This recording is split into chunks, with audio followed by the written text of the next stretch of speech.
Afternoon, ladies and gentlemen. Can everybody hear me all right? Welcome to the ATD conference. Welcome to this session. My name is Baldwin. As you can see, today's topic is applying the pro-athlete mindset to business. Now, first of all, I want to tell you a quick story about a friend of mine who went to his first semester of college. And didn't do too well in his classes. He came home with 4 D's and an F. Actually, 4 F's and a D, rather. Even worse. 4 F's and a D. He shows his mother his transcript, and his mother really can't believe it. She says, "Son, you will have to explain this to me. 4 F's and a D. How could you possibly go to a semester of college on your own and have 4 F's and a D? You really need to explain how you did this, son." And the child looked at his mom. He looked at the transcript, and he said, "Mom, obviously, I spent way too much time on that one subject." Yeah. Now, a wise man told me if you use a joke 3 times and everyone doesn't laugh, throw that joke away. So maybe I'll try that time and a half week. Now, today we're talking about pro-athletes. How does a pro-athlete's mindset apply to the business world? Some of you tell me, call out, what do you think of when you think of a pro-athlete in the way that they think in order to perform? Competitive, strength, focus, stamina, winning. What else? The best. Training. What else? Discipline. What else? Dedication. Someone in the back, I can't hear you. Endurance. Persistence. Great. What was that last one? Game plan. Practice. Today I'm going to give you 5 principles of the professional athlete mindset, not only how they apply to an athlete, but also how they apply to the business world. This first principle that I'm going to tell you is called the third day. The third day. I'll tell you how this works. By a show of hands, who in this room has ever gone on a workout vacation, so to speak? You went maybe 6 months to a year without going to a gym or working out, talking to a trainer. Show of hands. Workout vacation. Raise your hands high. I'm not going to call on you. Okay, so enough of you know the third day. I'll explain it to you. The first day, when you come back to the gym, you got your LA Fitness membership, you hired a trainer, you decided to take a boot camp class. The first day, you're excited. You know it's going to be tough, but you're excited because it's a new thing, right? It's like getting a new car. Going to a new school is new. You got some new gym shoes to put on, new workout clothes. You paid $2,500 for 10 gym sessions with the trainer. You're ready to go. And on that first day, that workout kicks your butt in a way that you didn't know your butt could be kicked. You drag yourself home or back to the car, look at yourself in the bathroom mirror or the rearview mirror, and you say, "I knew this was going to be tough, but I'm doing this." That's the first day. Second day, still pretty new. I mean, imagine if you got a new car. The second time you drive it, it's still new, right? New gym shoes still. They haven't been fully broken in. Some more new workout clothes. Half of your body is sore. So on the second day, that workout kicks the other half of your body's butt. You're dead tired. You drag yourself home. You look yourself in the mirror. I'm doing this. You're still motivated. You're still ready to go. Now, on that third day, things aren't new anymore. On the third day, you're not so sure you want to go to the gym. On the third day, if any of you are members of a gym, you know that bubbly, smiling person at the front desk? You don't want to make eye contact with them on the third day. You just don't want to, you don't want to hear the ho-go. You don't want to hear their voice. You don't want to look at anybody. You're tired of hearing your trainer's mouth. You don't want anybody pushing you. If you take a class, you set up your mat in the back of the class next to the door, so just in case you want to slide out, you can get out of there. On the third day, your body and mind are having a difference of opinion. And on the third day, ladies and gentlemen, when we talk about professional sports, we had 3 different levels of performer. You had the amateur, you had the bench warmer, and you had the all-star. The amateur is the person who doesn't show up on that third day. The third day is the day when it gets tough, when you don't really feel like it. Maybe you got chewed out by the coach in front of everyone the day before. Maybe you blew the game-winning shot the previous game. Maybe at work, you got called out in a meeting in front of everybody, maybe in front of people who report to you. You don't really feel like showing up on that third day. The amateur on the third day rolls over in bed, sends a text message to their trainer and says, "Hey, just charge me for the session. I'm not coming in." The amateur in pro sports doesn't come to the gym on the third day. There was a young man once. I would go to the gym every day in Miami, where I'm from. I saw him one day working out we played a few games of one-on-one, we got to talking. He said, hey, I want to play professional basketball too. I want to play overseas like you did, or maybe play in college. I said, okay, just come to the gym every morning at 6 o'clock when the gym opens and you can work out with me. I figured I'd use him as a practice dummy, if nothing else. He showed up for about 2 weeks. On the third week, the first day of the week, he didn't show up. And I had told him, first time we met, if you don't show up one day, don't come back. I didn't see him for about 3 weeks. He showed up on the fourth week. He came to the court like he was going to work out with me. I said, do I know you? We're not working out together anymore. I haven't seen him since. The bench warmer on the third day is a person who shows up, but they don't really show up. That's the person who, some of you may know, you're at work and you can see the person. There's a body in the seat. They're working. They're typing on their computer. They're there, but they're not really there.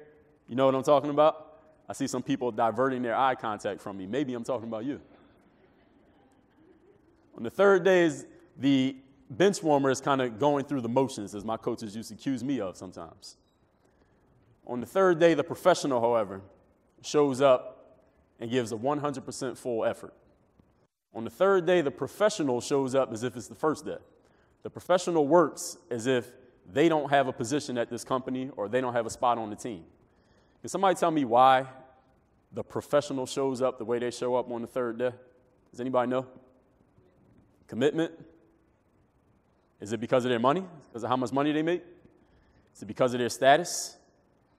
Is it because, what'd you say? Have a goal? Is it because they know the fans are going to watch? They know the media is going to find out? They know they may lose their job? What is it that makes the professional show up the way that they show up on the third day when the amateur and the bench warmer don't? To be better? Doesn't the amateur want to get better? Doesn't? Discipline? Pride? I mean, don't the amateur and the bench warmer have all those things? Don't they know about them? What'd you say? They want to be a pro still? What's desire? The professional shows up on the third day, ladies and gentlemen, because that's what a professional signed up to do. That's a good enough reason. They don't need motivation. They don't need an inspirational video off YouTube. They don't need to review their notes. They don't need to see any motivational Instagram posts. The professional shows up on the third day because that's the job of a professional. Mike Tyson. We all know Mike, right? When Mike Tyson was about to win the heavyweight championship for the first time, he was sitting at the deathbed of the guy who taught him to box, this old Italian guy named Cus D'Amato. Cus was literally about to die the week of Mike's first championship fight. And Mike said to Cus, if you're not in good shape and you can't come to my fight, I won't fight. I'm not going to fight. We'll postpone the fight. We'll get another date. Cus D'Amato called Mike really close to him because he could barely speak loud at this point. And he said, Michael, do you have any idea what a professional is?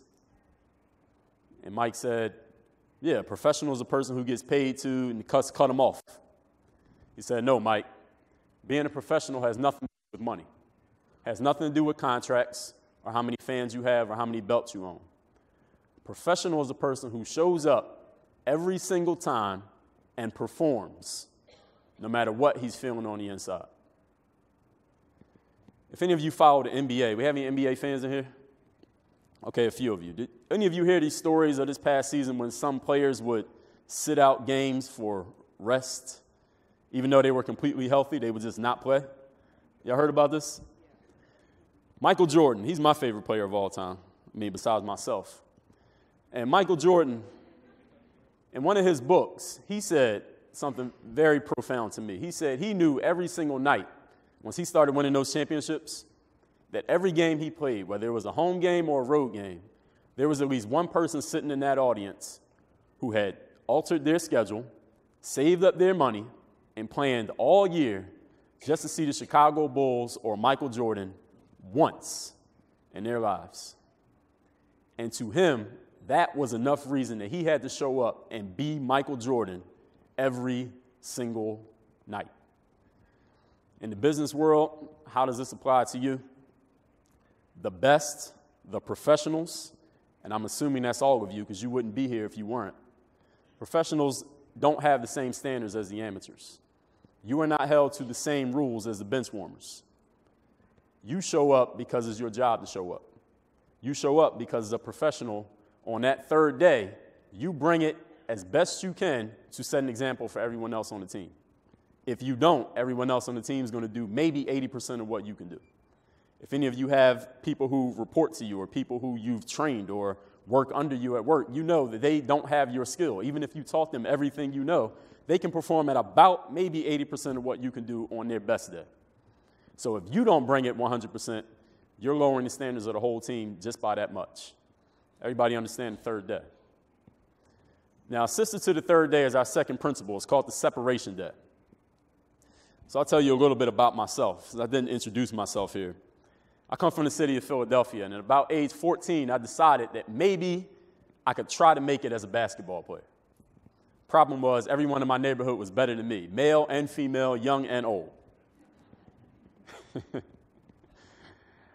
I started practicing on my own at the playground. There was no YouTube to watch. This is 1996. No YouTube videos to look at. My dad's 5 feet 7 inches tall. I'm 6'4". There was no one to teach me basketball. No one in my neighborhood took me under their wing. There's hundreds of players, only maybe 3 or 4 coaches. They had to focus on the ones who showed some promise. I wasn't one of them. I just decided to go to the court and just do stuff. I'll just work on my game. I'll figure things out. Maybe it'll work. Maybe I can make the neighborhood basketball team.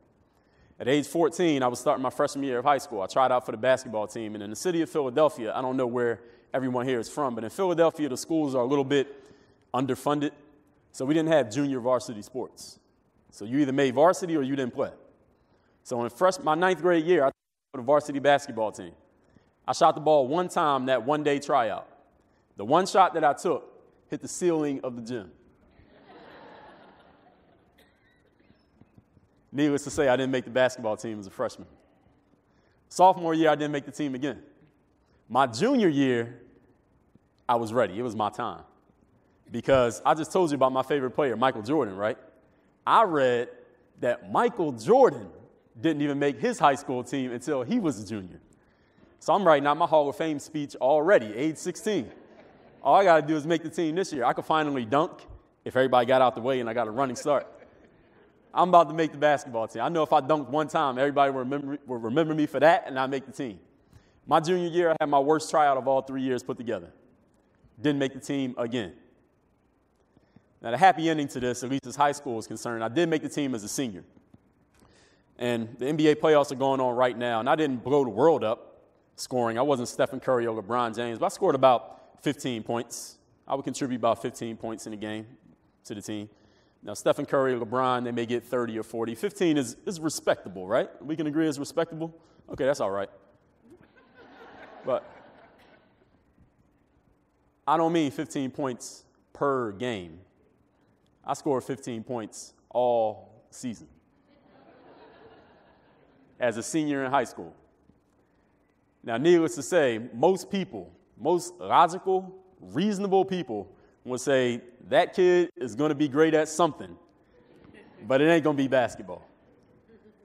So how did I get from at age 18 sitting on the bench? The last game we played in high school, we lost first round of the playoffs. I didn't even get in the game.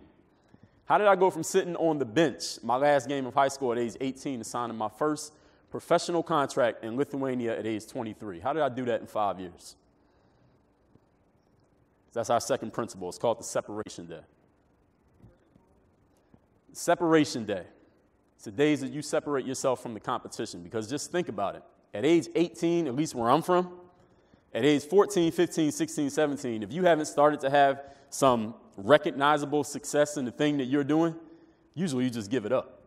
You say, okay, basketball is not going to be for me. I'll watch. I'll come hang at the playground and watch everybody else play, but I'm not doing basketball. All my friends, when I would be out at that court, 100-degree summer days practicing, when I'm not even on the team at my school, you imagine the kind of stuff they would say to me? Dre, what are you doing out here practicing? You're not even on the team.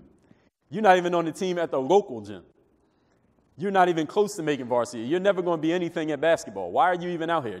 It doesn't even make sense logically. They would just look at the facts of my situation, look at me out there working on my game and say, I don't understand how you can put these two together and think you need to keep practicing. Let me ask you a question. What do you think I said to those people when they would say that to me? Wow, you all got it right. I didn't say anything. There's nothing I could say because factually, I didn't have a leg to stand on. What am I going to say? I haven't made the team, but I kept showing up every single day. And here's the thing. Every single time you try something and come up short, think about how many people try things. Actually, let me ask a different question. How many times do you think the average person will try something and fail before they quit? 3, 2, 4, 1? Somewhere between 0 and 1. Most people actually don't try at all. They think about it, then they think themselves out of it, then they do nothing. Anyone here ever done that to themselves? You don't have to admit it. Every single time you show up after it didn't work and you put in the work again, you're separating yourself from everybody else. All I did was continue to do this over and over and over again, and eventually I became a professional. The challenge with all this is I didn't know what I know now back then. Therefore, I was just, I don't know. I was going on a wish and a prayer, I guess, back then, just continuing to show up. This separation day principle is where we run into mental toughness. And let me explain to you how mental toughness works. It's a very simple principle. Most people look at things that they want to do and they say, I'm going to try this, and if it works, I'll do it again. I'm going to make this phone call, and if somebody answers, I'll talk to them. But if no one answers, I guess I wasn't supposed to call them. I will do this thing, and if it works, if I get some results, I'll keep doing it. The professional, the person with the professional athlete mindset, they say, I'm going to do things until it works. The difference between the amateur and the professional is changing the word if into until. I'm going to keep working until I get the result. I'm going to keep calling you. When I was on my way here, I drove up here from Miami. I remember I called this woman who, I'm not going to tell you what our business relationship is, but I told her on the voicemail, I'm going to keep calling you until you call me back. You're going to hear my name in your sleep. And this is what I said to her on her voicemail. And there's someone in this room who can verify this. You're going to hear my name in your sleep, and I'm going to keep calling you until you call me back or you block my number until I die or until you die. One of the 4. Until it works. That's the mental toughness of the pro athlete. So our first 2 principles are the third day and the separation day. Now, before I tell you the third principle, I'll tell you about a friend of mine who went to an auction, Tampa Bay, Florida. He was actually at a county fair, but they had an auction for a live parrot. Yes, the bird, a live parrot auctioned off at the county fair in Tampa Bay, Florida. He gets into this auction. Turns out there's a few more people than he thought it would be trying to win this bird. So they go back and forth. They get into a bidding war. People are matching bids, raising bids. Finally, my friend wins this parrot, $495. He pays to win a parrot. Now, he goes to the auctioneer's table, and he had to pay all cash, so he goes to the ATM. He's going to the auctioneer's table, gives the money. The auctioneer's counting up the money, and my friend says, hey, I know I'm paying a lot of money for this bird. I'm going to assume that it can actually talk, right? And the auctioneer was counting the money. He stopped counting the money. He looked up at the guy. He said, dude, of course the parrot can talk. Who do you think was bidding against you the whole time? You'll get that on the plane on the way home. Now, third principle here is supreme confidence. Supreme confidence. 1974, Muhammad Ali was set to fight George Foreman. Yes, George Foreman from the Foreman Grill, for those who don't know.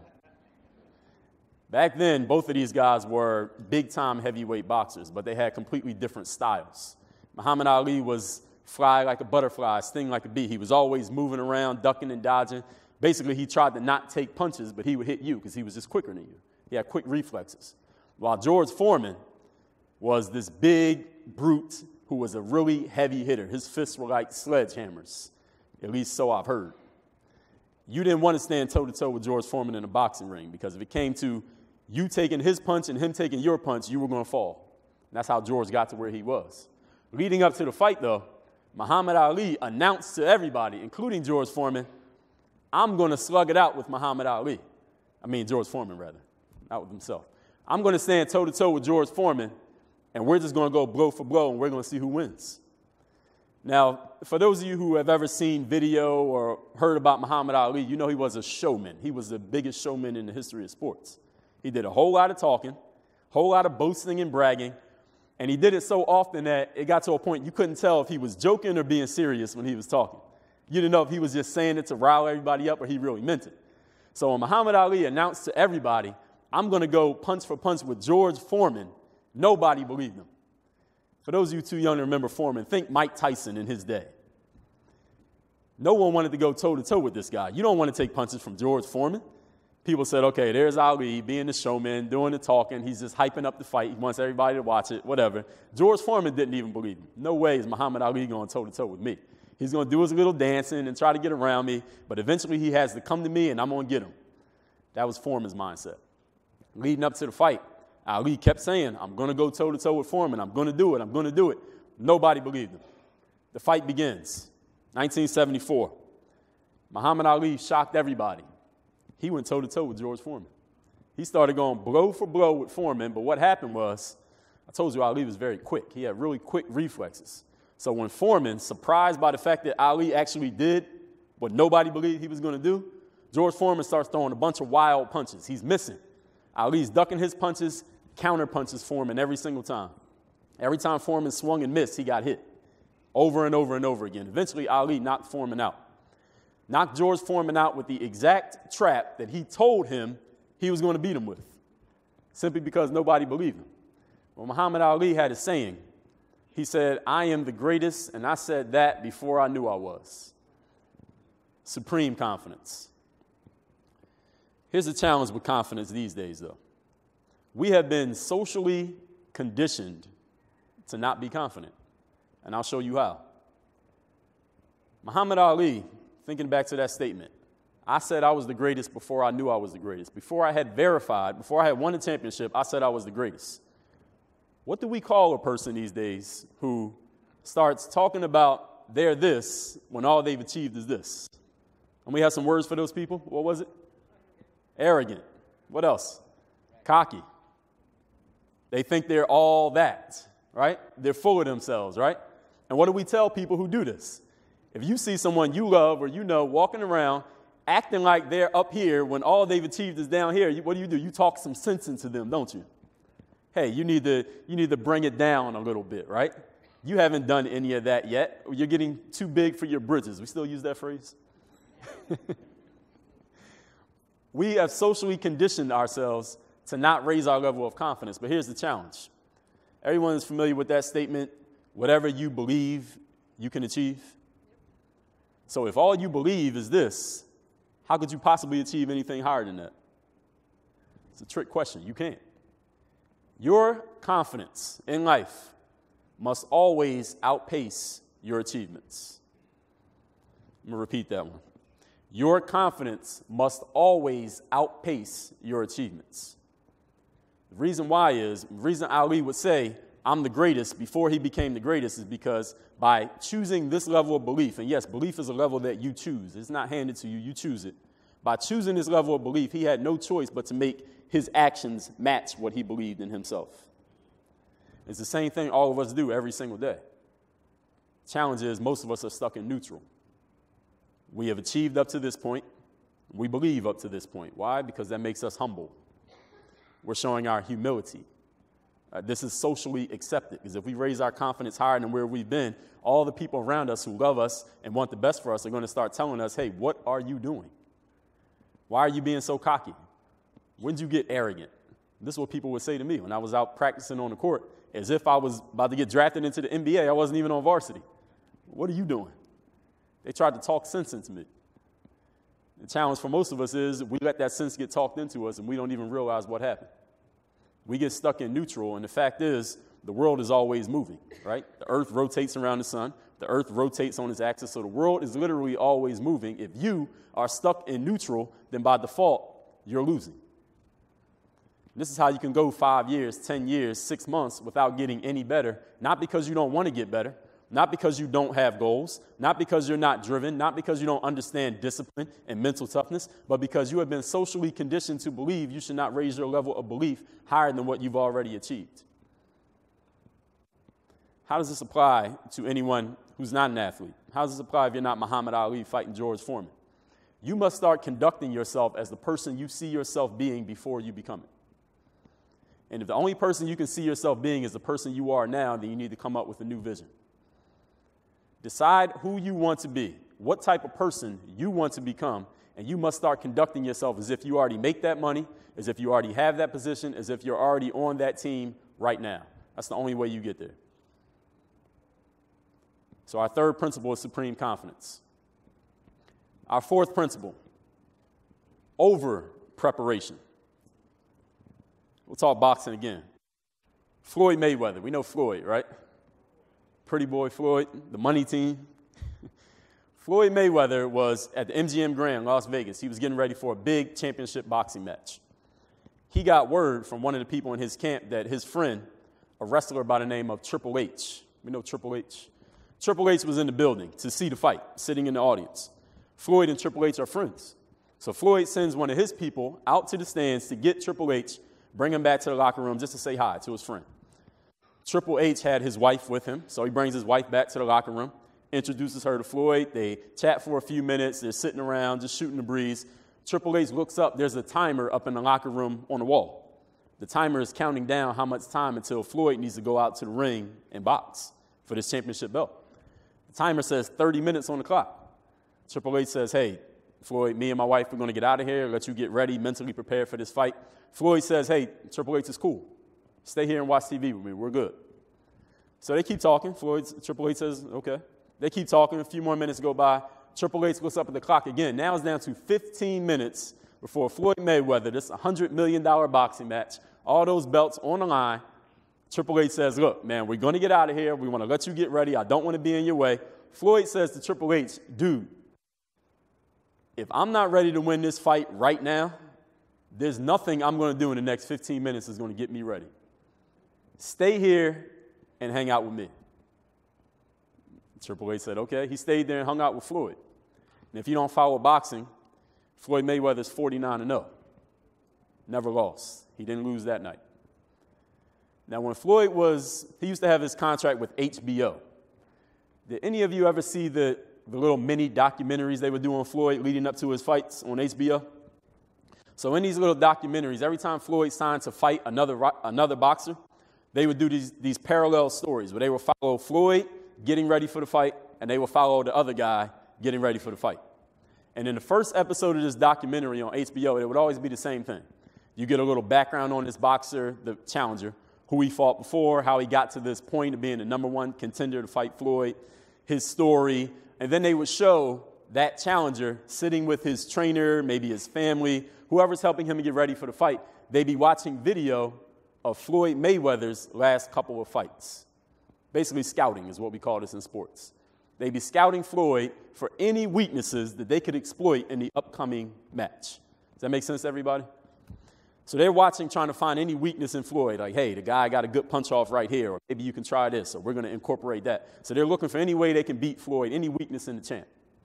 Now, at the same time, same show, they're showing Floyd Mayweather. Now, we already know Floyd, but they're showing what happened in his last fight, what he's been doing ever since, and how he is getting ready for the fight. Question. The undefeated champion of the world, what would he look for as a weakness in his opponents? Anybody know? Don't step on my punchline. Nobody heard that. Anybody know what Floyd looked for? Well, you all got it right. My man here got it right, too. Floyd didn't watch film of his opponents. Still doesn't. Conor McGregor, he's not watching film of Conor. Floyd Mayweather never watched film of his opponents because when he got in the ring, this is what he would say. I'm going to figure out what their strategy is. I'm going to take away from them everything they want to do, and then I'm going to win the fight. I know my own game so well that it doesn't matter what the opponent is doing.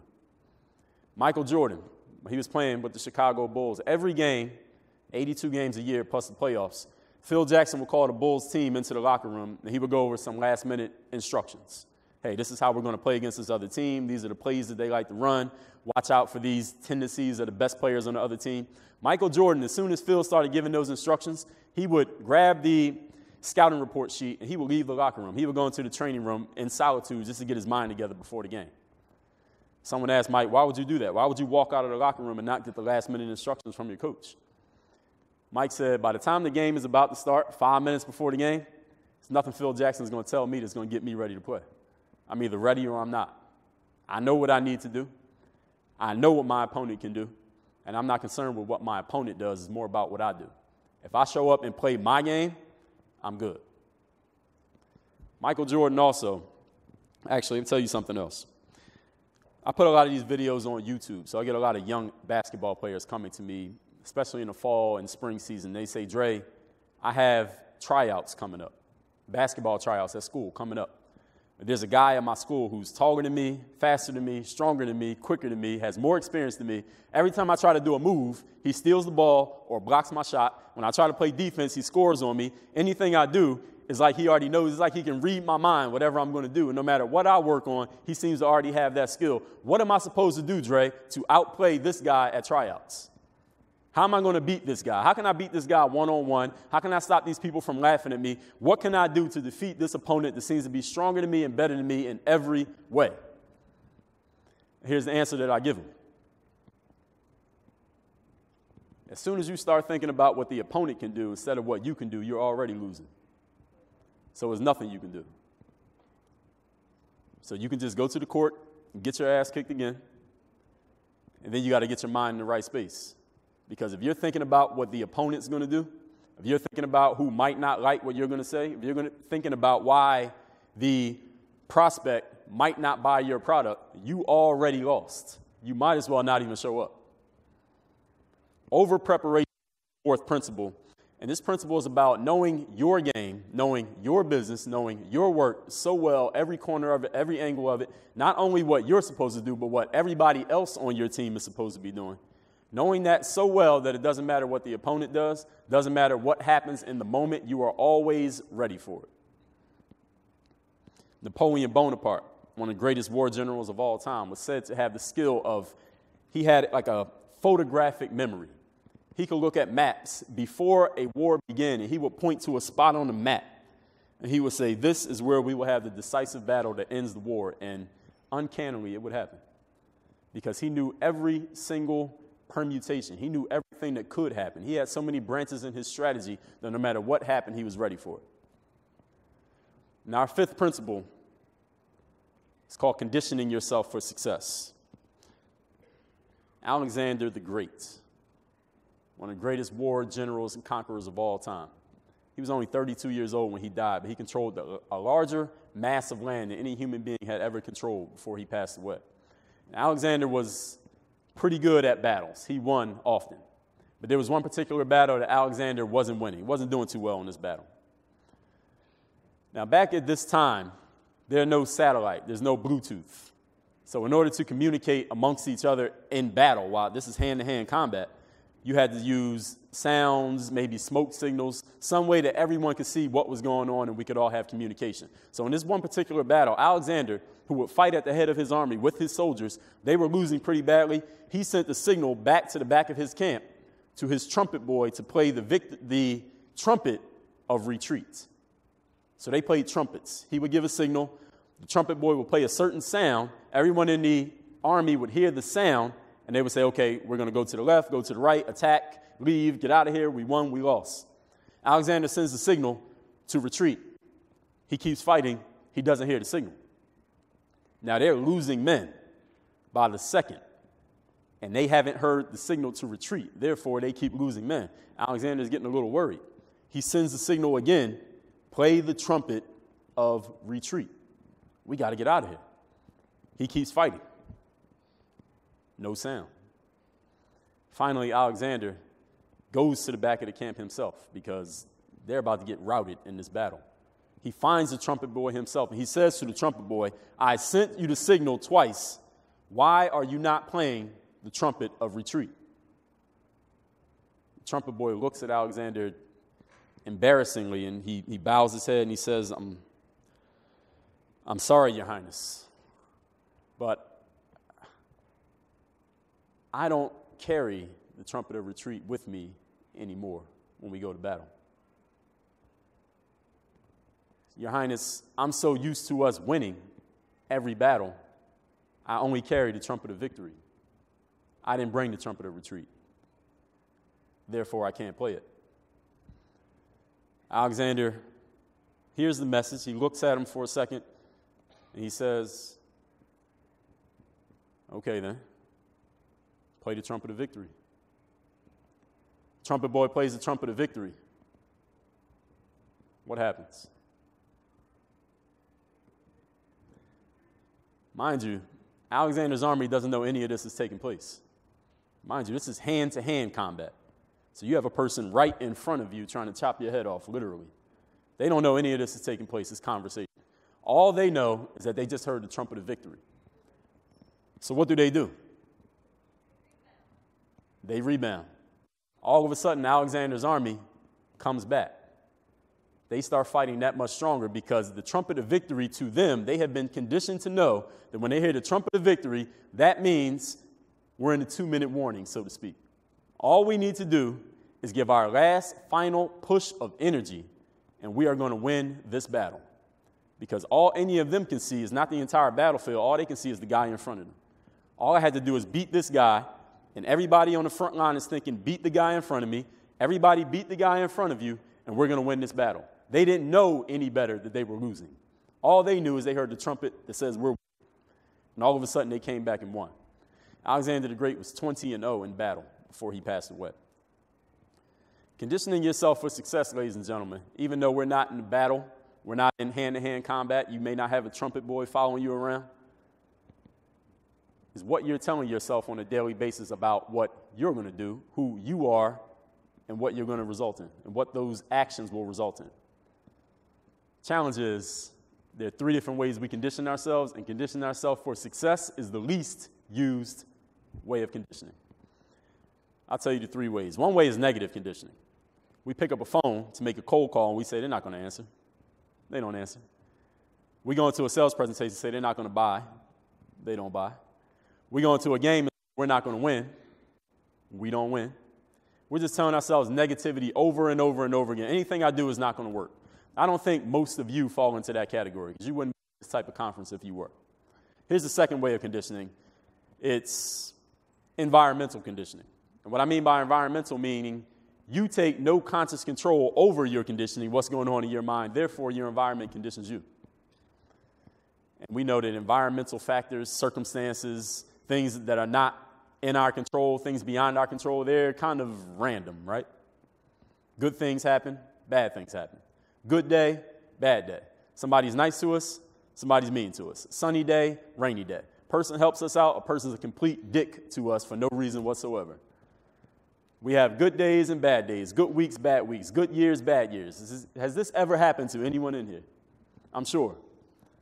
This is what happens when we don't take control of what's going on in our own minds. Now, let me tell you how you can take control. Everybody in this room and everybody outside of this room probably knows about 2/3 of what you need to do to condition yourself. Everybody in this room have goals. All right, everybody has goals. All right, you wrote them down. They're stated in the positive and the present tense. You already know about that, right? Everybody who's not here knows about that, right? Set goals. And you all know that in order to achieve your goals, you have to work hard, right? No such thing as something for nothing. You got to show up. You got to work on your game, give effort, work hard, come on the 3rd day, give all that energy. And even when it's not working out, keep showing up. Everybody knows about that, right? Since everybody knows about that, how come so many people don't have what they want in life in so many different areas? If everyone knows that you have to set goals and work hard. 3rd day, huh? Well, it's the 3rd principle. The 3rd principle of mental conditioning is a question that many people never ask themselves. And even when they do ask themselves, they get confused because they don't know how to answer it. Everyone here is familiar with the principle of be, do, have. You ever heard about that? In order to have what you want in life, you have to do certain things. But before you do certain things, you have to ask yourself a question. Who do I need to be? Who do I need to be as a person while I'm taking these actions to get the results that I want to get? People get confused when they ask themselves this question. Who do I need to be? Usually when I ask someone, who do you need to be, they start naming a whole lot of actions. I need to be a hard worker. I need to show up every day. I need to have energy. Who do you need to be to reach your goals? Simple way to answer this question is to look at someone who has achieved what you've achieved in some area of your life and ask yourself, how does this person conduct themselves? How does this person think that I could take from them and apply to myself? Who you are being as a person is based on what you think. Earl Nightingale back in the 1950s said, we become what we think about. Whatever you're thinking about 24 hours a day is exactly what you become. So if you think about positive things when good things are happening, and then your mind immediately flips negative when something unfortunate happens, what's a positive and a negative together? -5 plus +5 equals what? 0. But then a year has gone by. You're still in the same place. 5 years have gone by. You got some positive days and some negative days. They canceled each other out. If we're doing multiplication, then a negative times a positive is actually a negative. You go backwards. Why? Because the world is moving forward. Time's moving forward. You're still in the same place. You're losing. So conditioning yourself for who you need to be as a person, you got to ask yourself, how do I need to think on a daily basis to get to where I want to get? And I'm going to tell you exactly how to do this. Step number 1, you need to get clear, 1,000% clear on what you want in your life. And that sounds so simple, but I mean in detail. What do you want? Where do you live? Where do you work? Who do you work for? What company do you own? How much money are you making? What kind of car do you drive? How big is your family? How many kids do you have? Who are you married to? Are you single? What neighborhood are you in? How do people feel about you? What do your friends say about you when you're not around? All of the things that you want in your life in detail. What kind of shoes do you wear? What kind of toothpaste do you use? You don't have to get that detailed. Get clear on exactly what you want out of life in detail. Anything you leave out, you're leaving it up to circumstance to figure it out for you. Here's the second step. What do you need to give in order to get there? We know you can't get something for nothing in life. What are you willing to trade in order to have that life? So you say you want to be a billionaire, okay. What are you willing to give to become one? You want to have a family? You want to have a perfect 10 husband or wife? Okay, are you willing to become a perfect 10 man or woman in order to have that person? What are you willing to give in order to have the life you want? Everything you write in that list of what you're willing to give needs to equal what you want to have. And if it doesn't equal it, and only you know if it will or it won't, you're not going to get your result. What do I need to give in order to get what I want? Here's the third question. Who do I need to be in order to get what I want? In order to take those actions, who do I need to be while I take those actions? I'll tell you a question I hear often, especially from young athletes. They come to me and they say, Dre, I have like 5,000 videos on YouTube, by the way, a lot of them basketball drills. They say, Dre, I follow all your drills on YouTube. I signed up for your program. I did exactly what you told me to do. I followed it step by step. I did it just how you did it on video. I did everything right, and it still didn't work out. Any of you ever done everything right and it still didn't work out? Because you didn't ask yourself this question. Who do I need to be while I'm doing everything right? Because you can do everything right, but if you're not being the right person at the time that you do it, you're not going to get the result. You ever been given a script to make a sales pitch or a cold call? You followed it, and it didn't work? Who were you being when you made the call? Who were you being when you sat in front of that prospect? Who were you being when you walked onto that tennis court or that basketball court or into that date with somebody you met on Tinder? Who were you being at the moment? I won't use that one again. This is mental conditioning. Somebody tell me how much time we have. I don't have a clock here. 15 minutes, great. Now I want to take questions. Now, I like to take questions on these mics. There are 2 mics right here in the aisles. And I know it takes confidence to be the first person to step up and ask a question on that microphone. Who's it going to be? Man, I've been talking about confidence for the last 45 minutes. The mic. Who's going to be the first person to step to the microphone? We'll wait.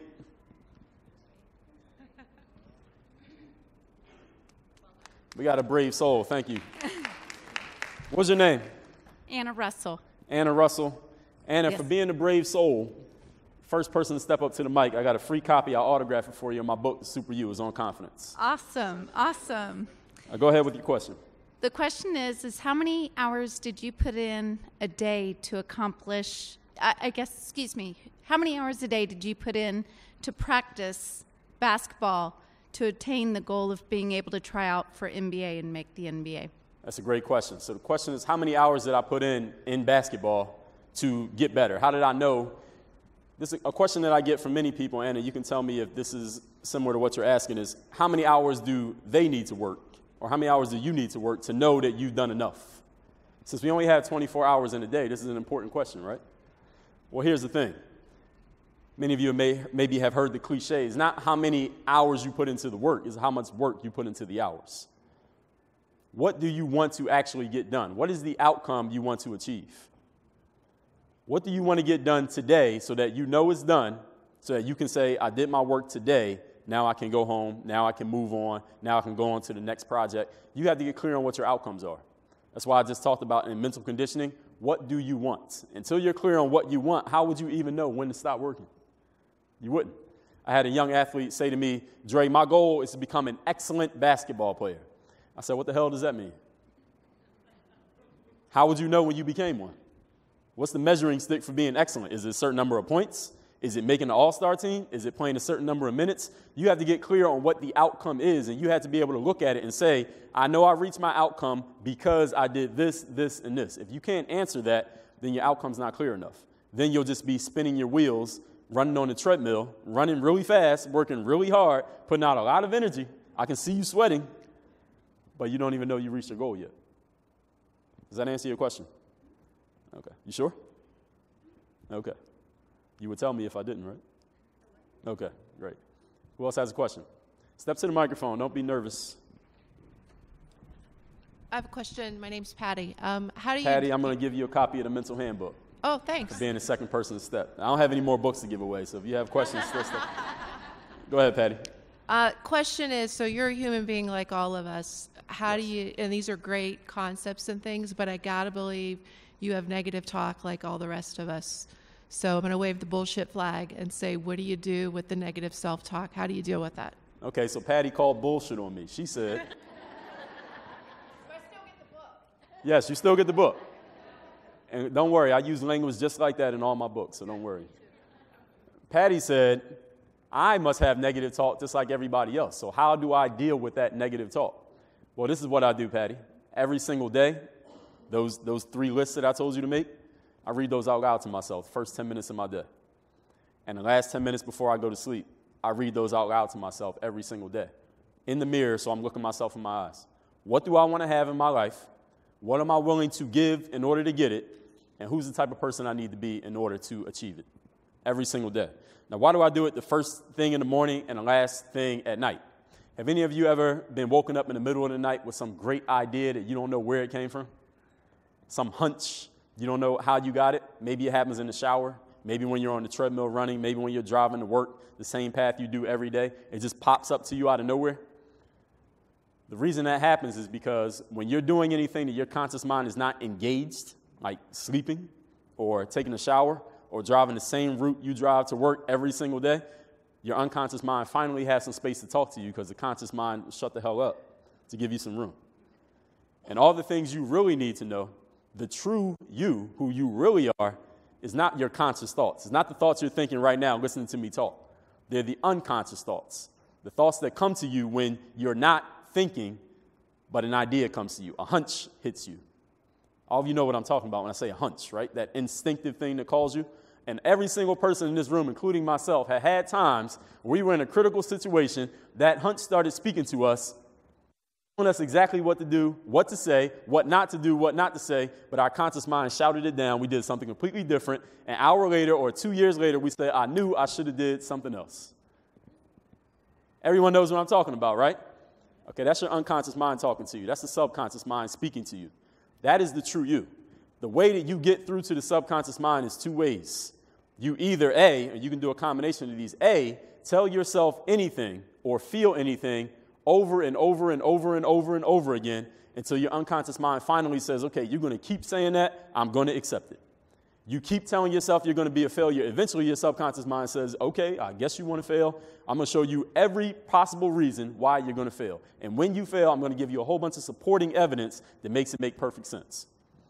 If you tell yourself you're going to be successful over and over and over and over again, eventually your subconscious mind says, okay, I'm going to come up with every possible reason from your past because your unconscious mind remembers everything that's ever happened to you. I'm going to come up with every reason from your past why you'll be successful. Every piece of supporting evidence I can find. And everything that happens to you, I'm going to find the supporting evidence within that shows why you'll be a success. This is the glass half empty, glass half full. This is where it comes from. So, Patty, to answer your question, how I condition myself to deal with the negativity is by conditioning myself with the positivity. I tell myself exactly what I want, what I'm going to do to get there, and who I need to be. Therefore, when the negativity comes in, this is mental conditioning. I'll tell you something else. Have any of you ever played a sport like volleyball, baseball, basketball, where the coach will make you run sprints or lines or suicides? Y'all know what I'm talking about? When you do enough of those, what happens in the game? You can sprint. When you do enough suicides in practice, you can run up and down the court for 5 minutes straight without getting tired. But even when you do get fatigued, you need maybe 5 seconds, and you can start sprinting all over again because you're conditioned to sprint.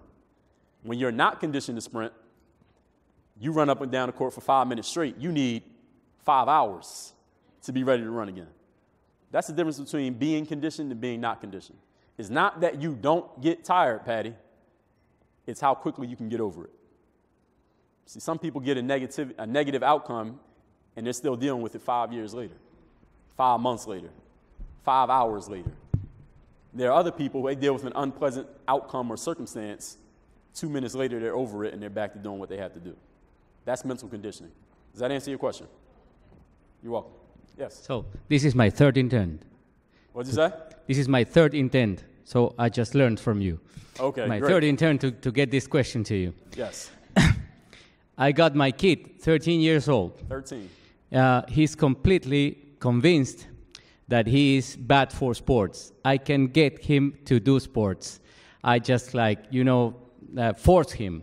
Mm-hmm. And he's got evidence that supports that belief because he is thin, he is short, he's not fast, and he has a terrible attitude, and he's done terrible, and everybody tells him that he is really bad at sports. So how can I help him change that beliefs or those beliefs? All right. So we're going to find out if I'm for real right now. The question is, he has a 13-year-old son who sucks at sports, no athletic ability, no positive feedback, no positive self-talk, nothing's working for him. How can he get his son to play sports? Is that the question? How can you get your son to play sports? You can't. Maybe your son shouldn't be playing sports. And maybe, just maybe, you should stop trying to force him. Because there's a whole room of people in here who are not professionals in sports. Everybody doesn't have to play sports. Maybe you want him to try some things, just to be moving around so he's not on his phone all day or playing computers or on TV. But not everybody's going to be an athlete. Not everybody has that in them. Not everybody is tall and can run fast and jump high and have long arms. Not everybody has it. So whatever it is he wants to do, encourage him to do it, but don't try to force it on him, especially as a parent. And this is something that I tell parents of athletes often. You can't want it for your child more than your child wants it for himself. If they don't want to play the sport, you got to let them go. He may become the president of the United States. He may become the CEO of a big company. You never know. He may become the owner of the team with all the players on it. But you got to let him go. You got to let him be who he's going to be. He's 13 years old. You can't force a 13-year-old kid to become something. Let them be a kid, and then when they get to being an adult, from age 20 to age 100, they got 80 years to be serious and stuck in one thing and thinking they have to be this, this, and this. Let them be a kid and just be malleable for a while. Is that okay for the next 5 years? Can you let them do that? You can? Great. Tell them that Dre all day told you. All right. Yes. Microphone, sir. Sir, you can get in line. Yes. So first of all, I really appreciate you coming to be with us today and love everything that you shared. And I'm totally on board with it. And in my personal life, I've seen the effects of, working this and using your mindset. I work in organizational development, so I work with a company, helping the company grow. And I think that this would be so powerful if a whole team could get on board. But I feel like it's kind of a secret, You practice this in your own life and you see the fruits of it, and not everybody believes that it can work. And so I'm just curious if you have ever had anyone ask you how to apply these principles to a business and help a business grow and have a whole team like rally behind that vision and all be asking themselves those 3 questions. So the question is, let me make sure I have your question correct. How do you get, even if there's one person who understands it, how can you get an entire team of maybe 10, 20, 100 people to also be on board with these same mental principles? Is that the question? Well, one thing is you could bring me in, but other than that, there needs to be a leader. There has to be some leadership because everybody follows whomever the leader is, not the boss, but the leader. The leader is the person everyone's looking to when there's a question, even if they're not the person with the title. So that person, the leader, that's you? Okay, so you would have to become so convinced, you have to have so much conviction that this works, that when you say it, when you express it, when you are living it, everyone else says, I'm going to follow. Do you understand that, you know how they say that communication, 90% or 88%, whatever is nonverbal, whatever the number is? We decide unconsciously whether we believe somebody, whether we agree with them, whether we trust them. It has nothing to do with the words that they say. You already decided as soon as I got on this stage whether you believed a word I was going to say or not before I started talking. So you must have the conviction that you believe what you want other people to believe. And unless you believe it 1,000%, enough that when someone challenges you or pushes back or says, this is BS, I don't believe it, how do you know this is going to work? If you are not ready to defend and overcome any challenges you get, nobody's going to be on board. And as soon as someone who they may be on the fence, as soon as they see how easily you caved, they say, oh, never mind.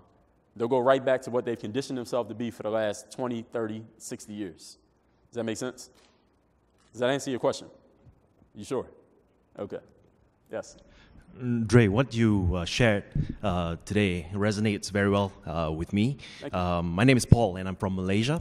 And over the last few years, we've been bringing sports psychology to businesses, to the police force, to the army, to students, education through in a couple of countries in Asia.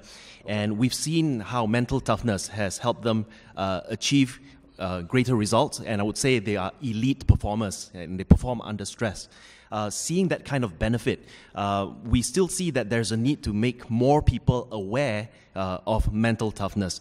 Emotional intelligence is great, it's a part of that, but can you perform when the going gets tough?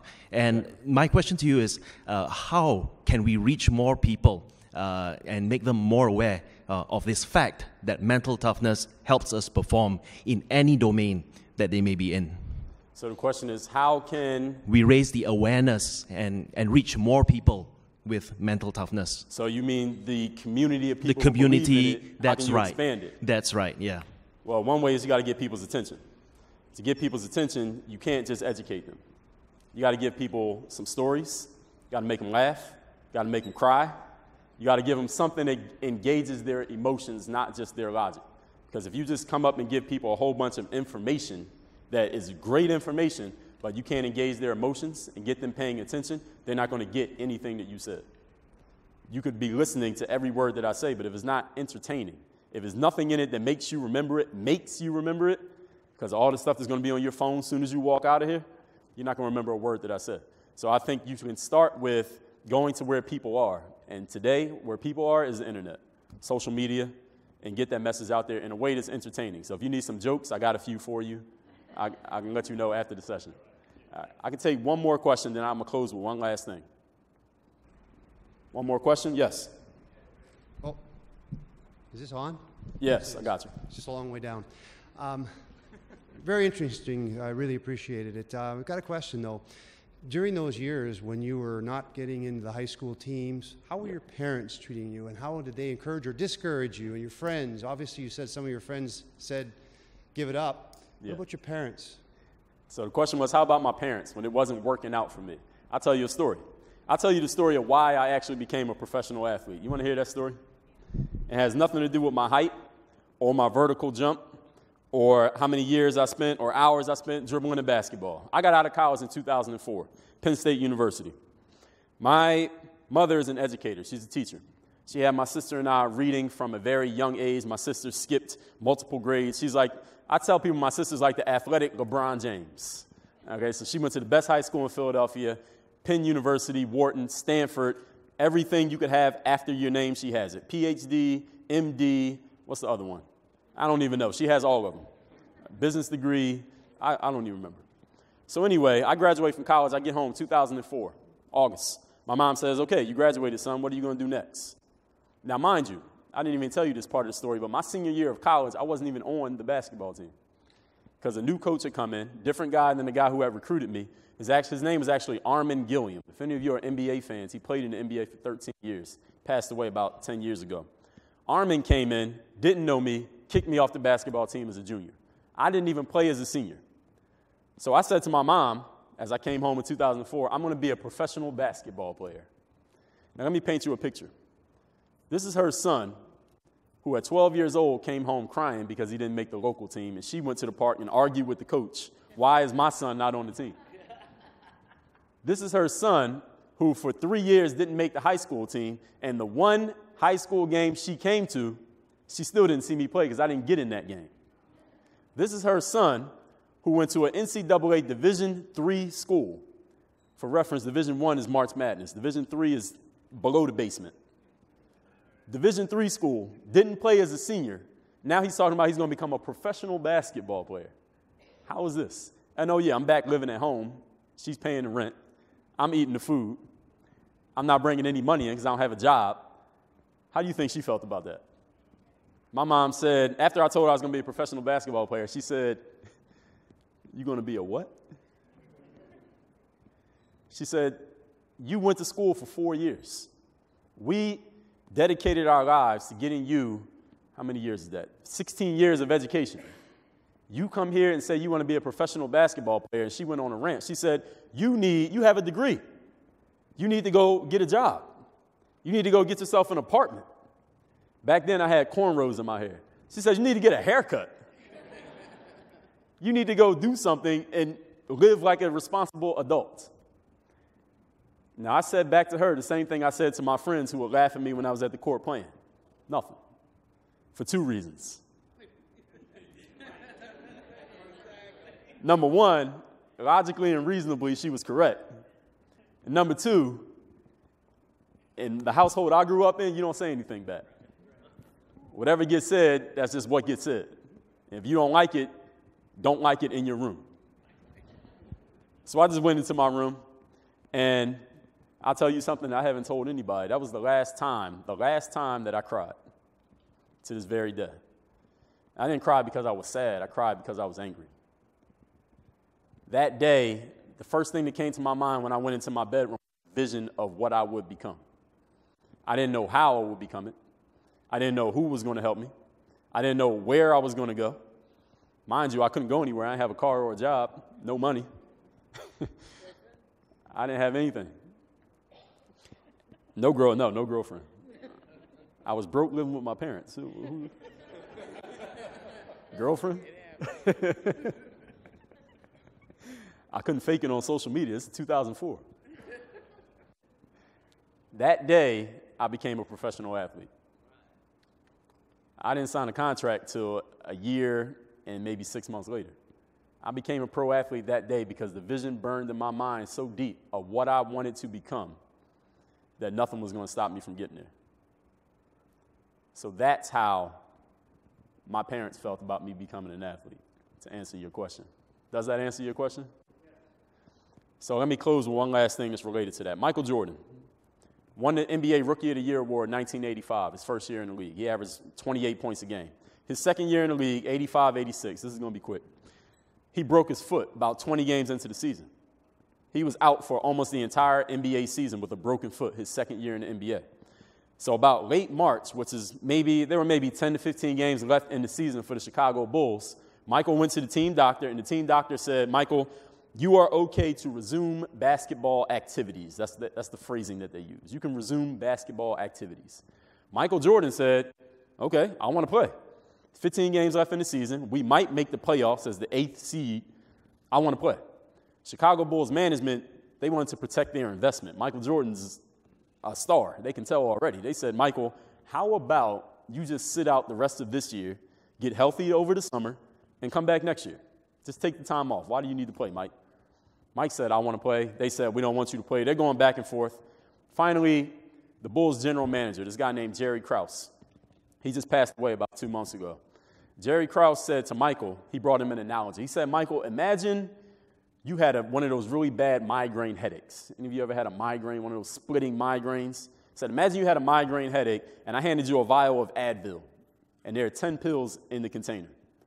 But, Michael, I told you that there's a 10% chance one of these 10 pills is coated with cyanide. Cyanide is a deadly poison, for those who don't know. And if you ingest it, you're going to die. The Bulls team doctor had told everyone, Michael has a 10% chance of breaking his foot again. So Michael said, that means there's a 90% chance I won't break it. Bulls management said, that's a 10% chance you will break it. So Jerry brings him this analogy. What if one of these 10 pills is coated with cyanide? You have a migraine. Would you take the pill? Michael thought about it for a second, and I'm going to close with this right here with Michael's answer. He said, Jerry, that's a hell of an analogy. And my answer is this. Depends on how bad the headache is. So the question of motivation, ladies and gentlemen, is what do you give a damn about enough that you're willing to put yourself at risk? Put your self-esteem at risk, put your career at risk, maybe even put your life at risk.